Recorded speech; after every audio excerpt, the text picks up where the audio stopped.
Hello and welcome to the Dr.Shuba Podcast on beauty, wellness, and beyond. And I'm your host, Dr. Shuba.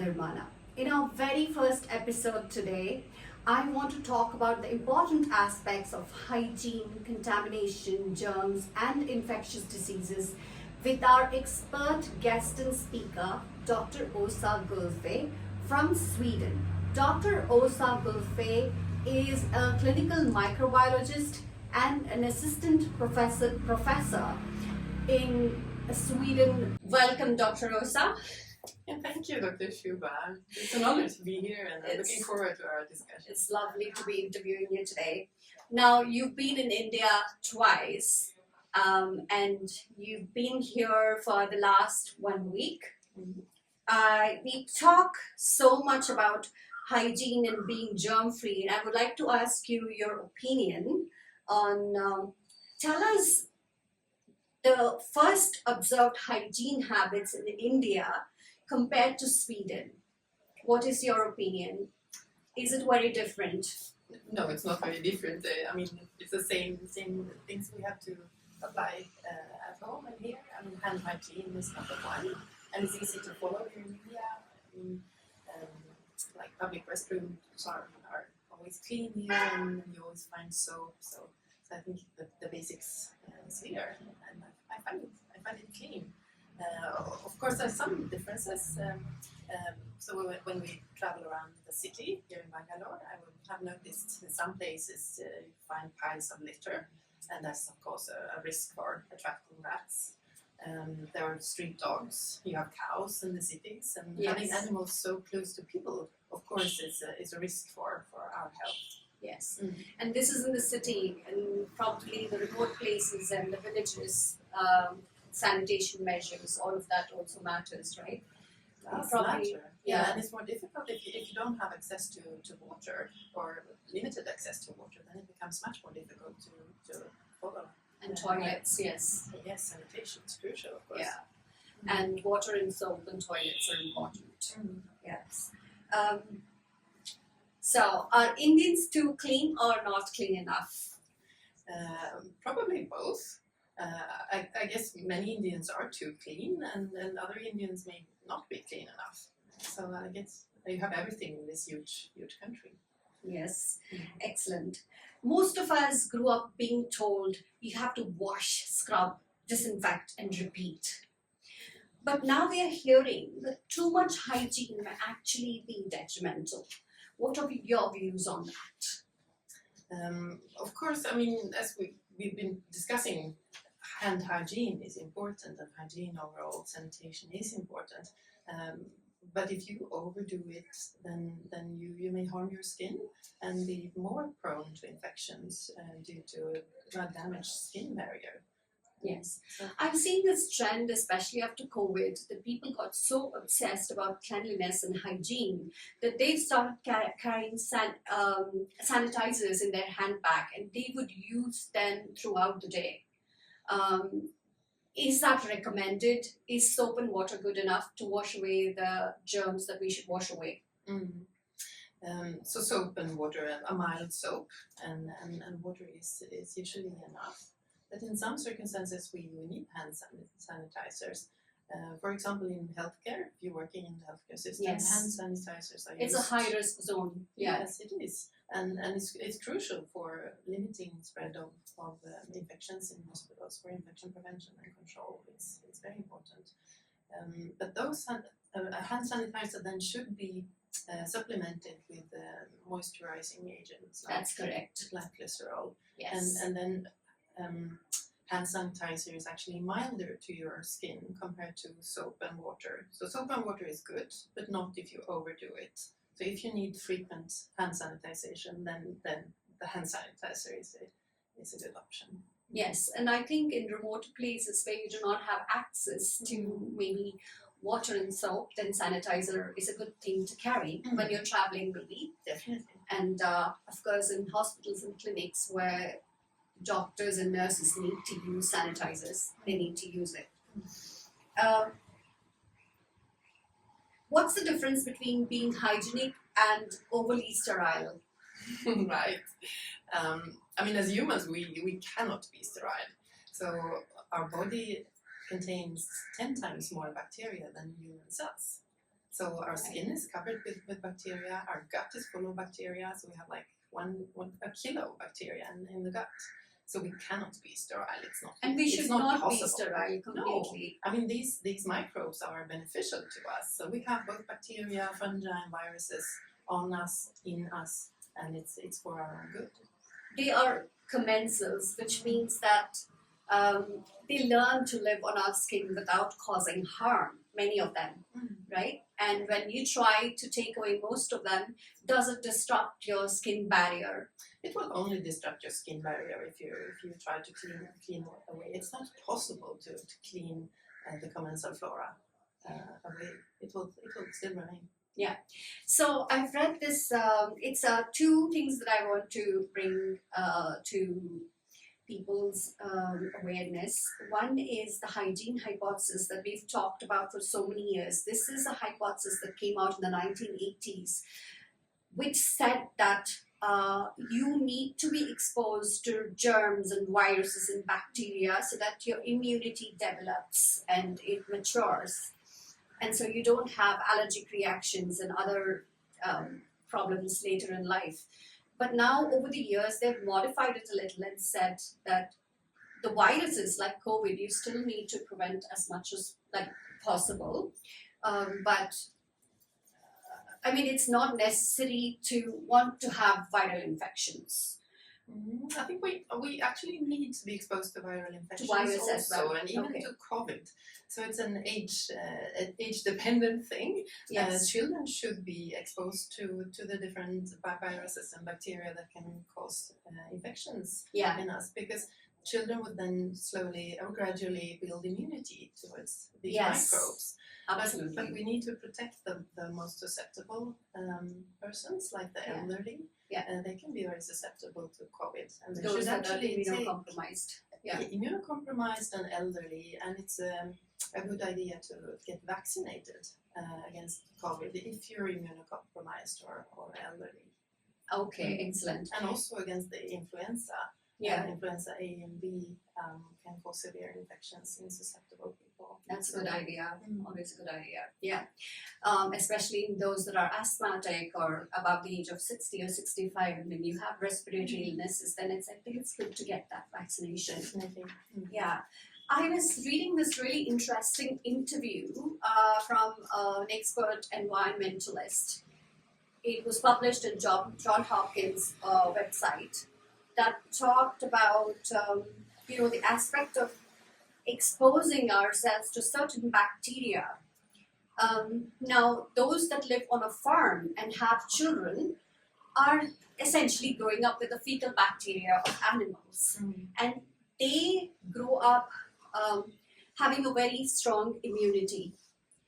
But obviously, it's not to say that we all can live with farm animals or should go farming and live with the animals. But she suggests that we can adopt a pet, maybe, at home, to be exposed to certain germs which can be good for us. What's your opinion on that? Yeah, there's definitely research supporting that having a pet dog at home can reduce the development of allergies in children. But having a cat at home doesn't make a difference. So, but not everyone cannot have a dog. So I don't know if it's a wise advice to give. Okay. But definitely, I mean, this is an indication of that. Modern people live lives that are too clean, and especially for young children, that we protect children too much against germs. I've also seen some Indian families that are obsessed about the cleanliness, and they want to disinfect each and every surface and furniture in the house. Would you recommend that? No, that's not necessary. It's something that's needed in hospitals, for example, to use disinfectants. But at home, it's usually enough with just normal cleaning with a mild detergent. Yes, excellent.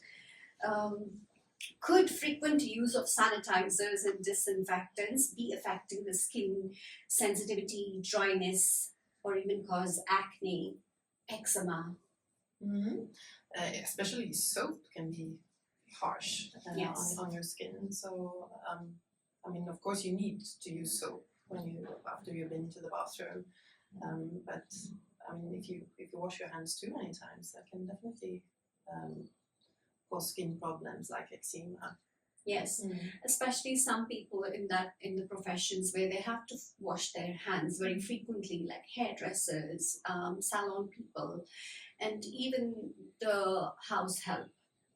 They tend to use very harsh detergents and soaps, and we've seen a lot of dermatitis develop in them and allergic reactions. So we often ask them to use hand wash as little as possible, or to use gloves, Yeah, and then gloves. also to moisturize the hands immediately afterwards. Definitely, a moisturizer is needed for sure. And gloves is a good idea if you use harsh chemicals.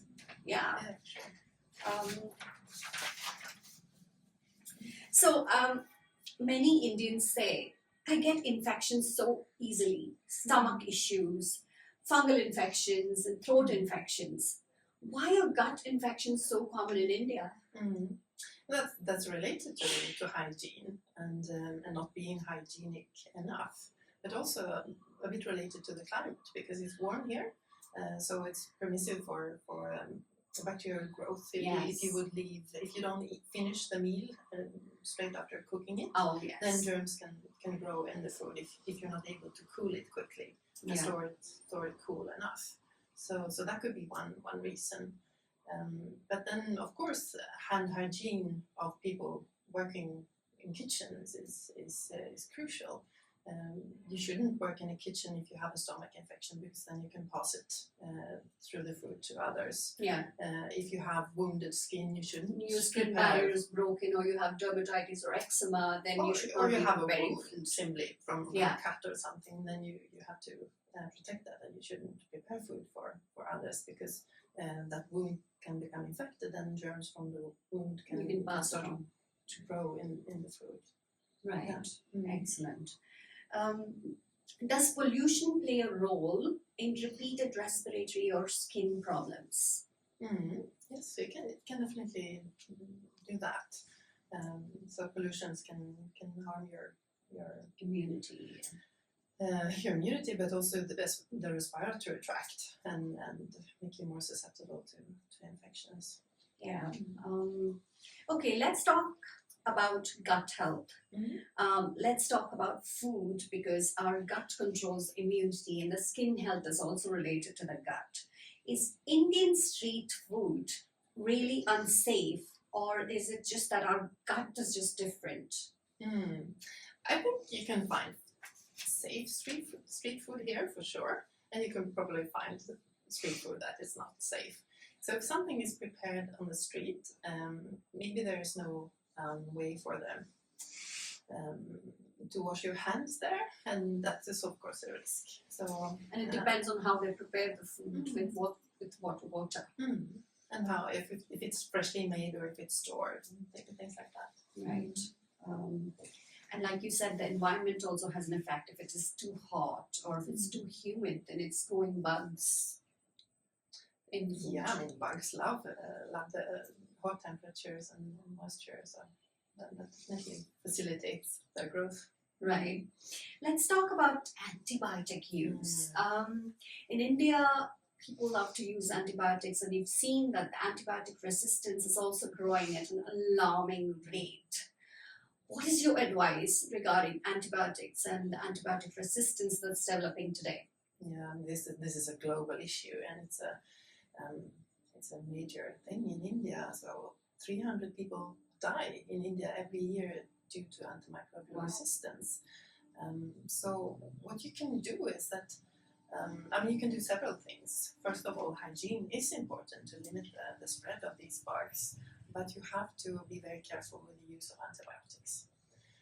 So never ever go to the pharmacy and buy antibiotics yourself. Yes. First, consult a doctor, and don't demand antibiotics from the doctor. Sometimes doctors feel a pressure to prescribe antibiotics because absolutely, yes, the patient would. When the patient is coming repeatedly to a pediatrician or a doctor, saying that the infection is not getting better and they're putting too much pressure, then the doctor is cornered. They have no other choice but to prescribe those antibiotics, which may not be necessary. The infections do take their time, and the body is able to fight off most of the common infections. Definitely, and many infections are viral, and Yes. antibiotics have no effect whatsoever on viral On a viral infections. infection. Yes. So the chicken soup and ginger or whatever people used to do back in the days can actually be very helpful And for viral turmeric. infections. Yes, for sure. Yes. What's one food hygiene mistake that most Indian households make? I don't know. You probably know better than me. So I found that interesting when you said that if you have to reheat the food the next day, you have to keep the food for the next day, cool down your food rapidly, and then store it in the fridge. Is that right? Yeah, if you have a fridge, but many people don't have a fridge. Yeah. So Yeah. then many bacteria will die when if you heat the food again. But some bacteria can produce toxins, and the toxins can be heat stable, so it doesn't help heating. The toxin will still be there. So that's a problem. And a famous bacteria with producing such a toxin is Staphylococcus aureus, Right. and Staph aureus is causing skin infections. Skin problems. So that's the reason why you shouldn't prepare food for others if you have damaged skin or cuts. Yeah. Interesting. Can traditional Indian food like curd or fermented batters actually help immunity? Yeah, for sure. So fermented food contains then bacteria that would stimulate our immune system, and that research has shown, in at least in other places, that it helps stimulate immunity, reduce allergy development in children, and also it's good for your gut flora. Yes. Today, a lot of people I see are taking supplements like the probiotics and the prebiotics. What is your view on those supplements? I think the most important is to eat a healthy diet and plenty of vegetables and fruits, because that stimulates the gut microbiota in a more sustainable way. Fiber and colorful vegetables. Definitely, yes. So the microbes in your gut will then multiply and become more if you feed them with vegetables. With the right food, yeah. The right food, exactly. So that is more important. Taking Taking probiotics can be a good idea in some cases. For example, if you really need to take antibiotics, Yes. then it can be a good idea to take some probiotics. Right. Excellent.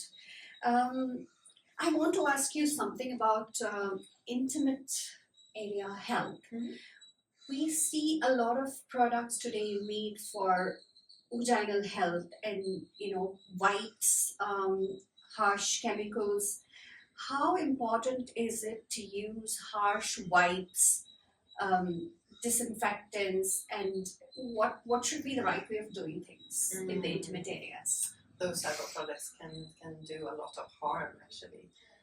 The intimate area is more sensitive than skin, so it should be treated with care and not washed too frequently. So like once per day is enough.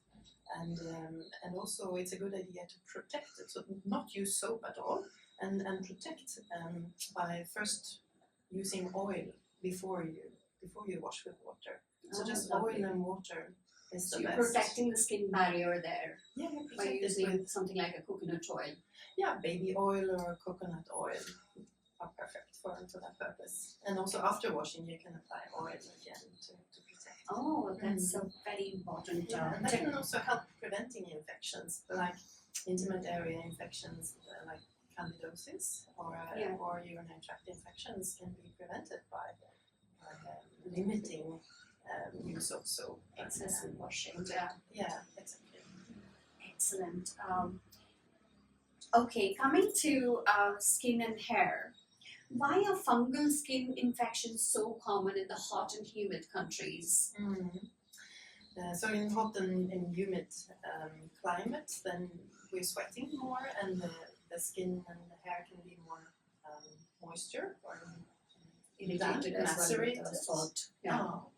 So that kind of promotes fungal growth. So that could be one reason. But another reason can be that it's more crowded. Many people live here because it's nice to live. Yes, warm climate. Yeah. And so if it's crowded, then transmission between people increases. Okay. Does washing your hair or the face too often damage the skin's natural defense mechanisms? Yeah, same as washing your hands too much. I mean, So don't overdo it and use a moisturizer. Yeah. You have gentle cleansers with moisturizers in them, which are able to not strip away those oils that we need on our skin. And then, of course, to moisturize is the advice we give as a dermatologist. For sure. Yeah. Okay, we've covered the most. Okay, I want to ask you something else with regards to the treatments that we do here. How common is mycobacterial infections again? There was a time when we had almost controlled the mycobacterium, but now there seems to be a surge again with the mycobacterial infections. Can these be present in water? So when you talk about mycobacterial infections, I immediately think about tuberculosis. Yes. And it's definitely a surge of tuberculosis worldwide. But that is not something transmitted by water. So tuberculosis transmits between close contact between people, especially if you live together. But there are mycobacteria in water, other types of mycobacteria, and they rarely cause infections. It's usually in susceptible people, so they can contract respiratory infections from environmental mycobacteria, but it's really something rare.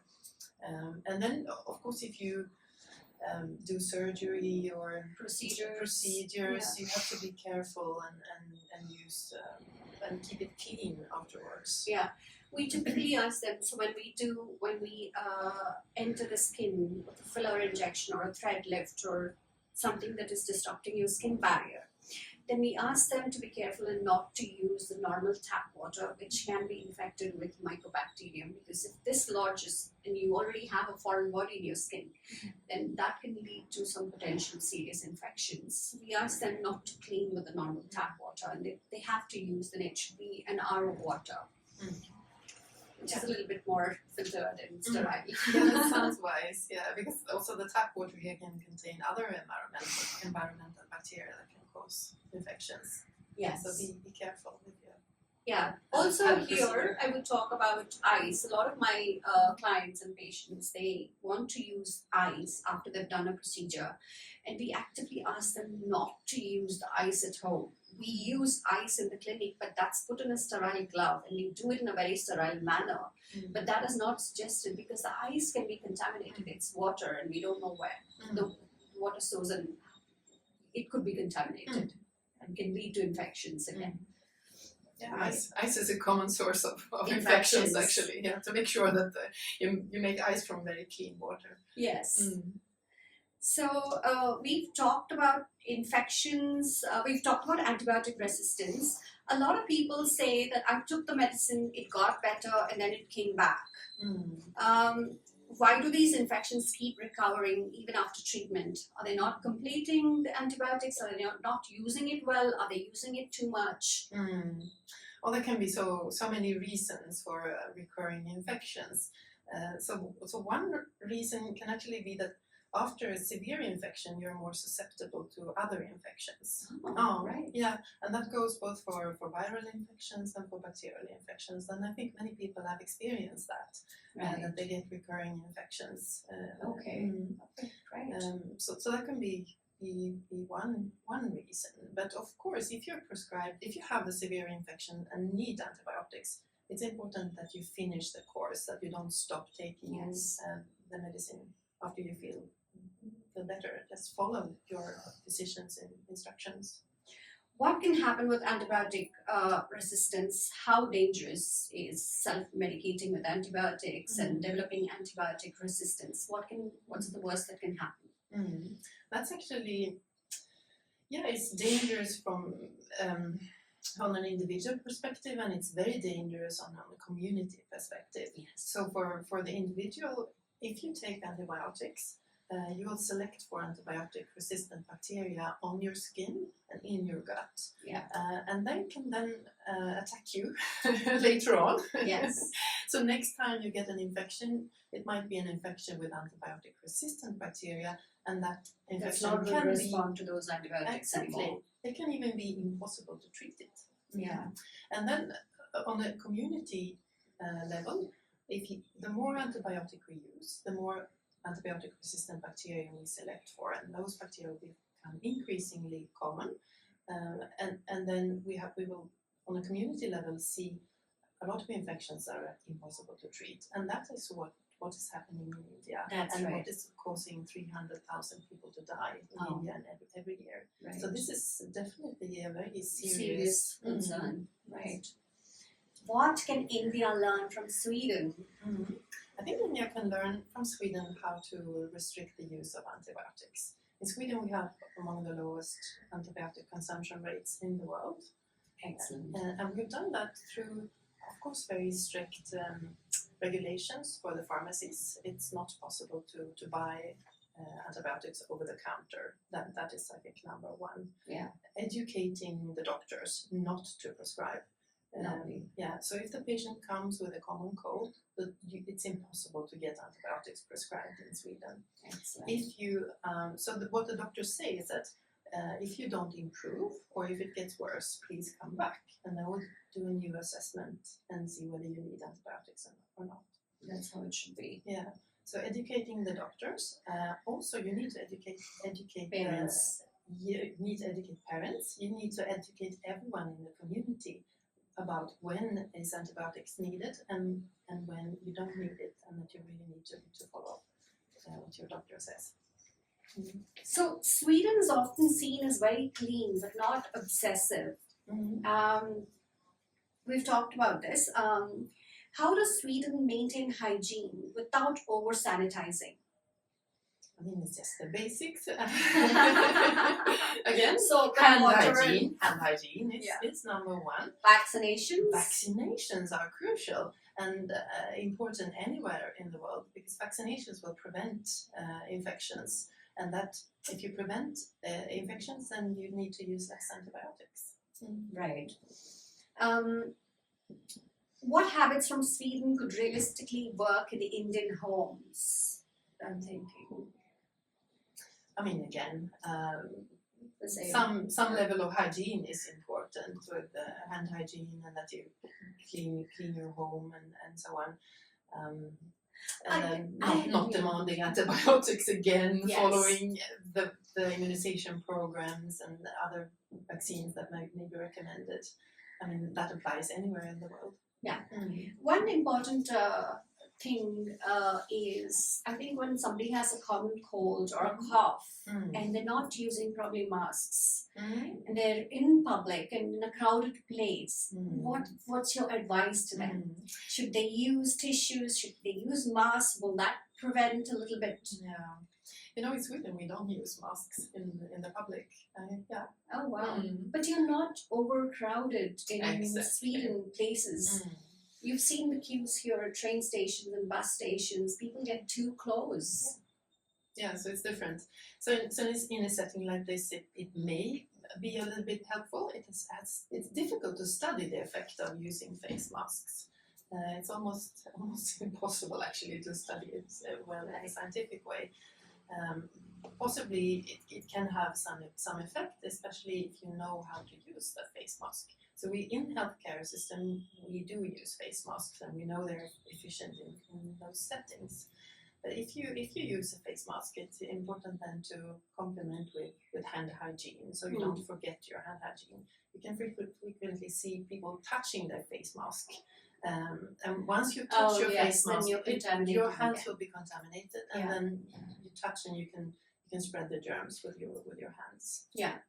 But general measures, you would suggest them to carry tissues when they have a runny nose, Definitely. when they're coughing, to put something in front of you. And Very actually judicious. use that can be an occasion when a hand sanitizer Yeah. is of good use, because you need to frequently sanitize your hands when you have a cold. And if you have the possibility to stay at home the first days when it's Most when running- infectious. exactly, then it's a good thing. But we shouldn't be too afraid of respiratory, like common colds, because it's something that we kind of need to build our immunity against also. Right. Mm. So I think it's been a lovely discussion. I have some rapid fire. One hygiene habit Indians should stop immediately.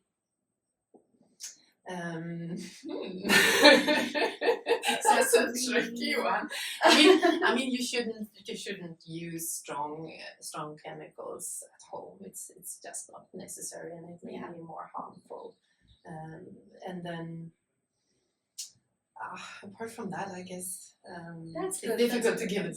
general advice, because many people are overly hygienic and others are Yes. have too little hygiene. Balance. Mm. Yeah. One habit that improves immunity and skin health. To improve immunity, I mean, eat good Gut health, diet with plenty yes. of vegetables. Take your vaccinations. So that exercise is also good for your immunity and your general health. Yes. Biggest myth Indians believe about germs. Oh, you They please tell believe me. they believe that all germs are harmful. All right. Things, yes. Oh, that's not true. Yeah. Many of the germs are Good beneficial, for us. beneficial Yes. for us, and also the bad ones, we need to get exposed to them to build our immunity. This has been such an eye-opening and lovely discussion with you. Thank you so much for everything.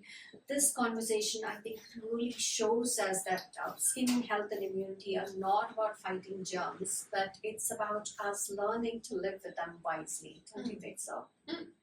We need to live with germs, but wisely. Thank you. Thank you.